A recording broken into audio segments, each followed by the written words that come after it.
पुढची बातमी भंडाऱ्यातून। ऐन पावसाळ्यामध्ये भाज्यांचे दर गगनाला भिडलेत। भाजीपाल्यासह टोमॅटोच्या दरात देखील प्रचंड वाढ झालेली आहे। पाकिस्तानमध्ये टोमॅटोला मोठी मागणी असल्यानं भारतातील अनेक भागांमधून टोमॅटो पाकिस्तानमध्ये निर्यात केला जातो। पूर्व विदर्भामध्ये स्थानिक पातळीवरती उत्पादित केला जाणारा टोमॅटोचं पीक मे महिन्यानंतर बाजारामध्ये येत नाही, त्यामुळे विदर्भामधील बाजारामध्ये सध्या टोमॅटो दुर्मिळ झालाय। परिणामी दर वाढलेले आहेत। भंडारा नागपूरसह विदर्भातील बाजारपेठांमध्ये आता दक्षिणेमधून टोमॅटोची आयात केली जाते।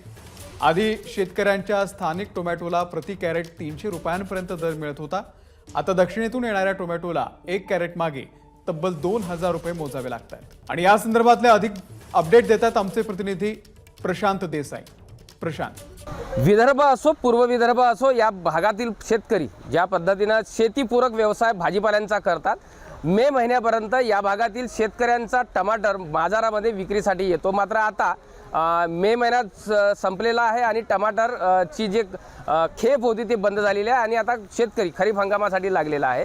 त्याच्यामुळे विदर्भातील शेतकऱ्यांचा टमाटर मार्केटमध्ये येणं बंद झालेलं आहे आणि या भागातील ग्राहकांचा गृहिणींच्या रोजच्या भाज्यांसाठी वापरण्यात येणारा टमाटर आता दक्षिणेतून येत आहे, ज्यामध्ये तामिळनाडू, तेलंगणा, आंध्र प्रदेश या राज्यातून इथे टमाटरचे खेप येत आहेत। भंडारा जिल्ह्याचा जर विचार केला तर साधारणतः एका दिवसाला 10,000 कॅरेट्स टमाटरची गरज आहे।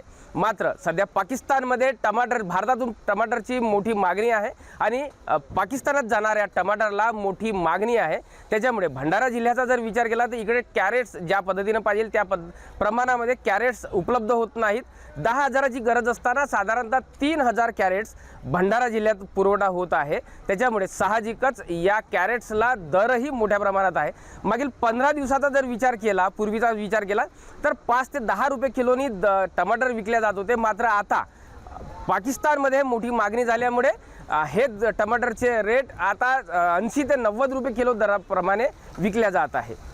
प्रशांत, धन्यवाद दिलेल्या या संपूर्ण माहितीबद्दल। एबीपी माझा, उघडा डोळे बघा नीट।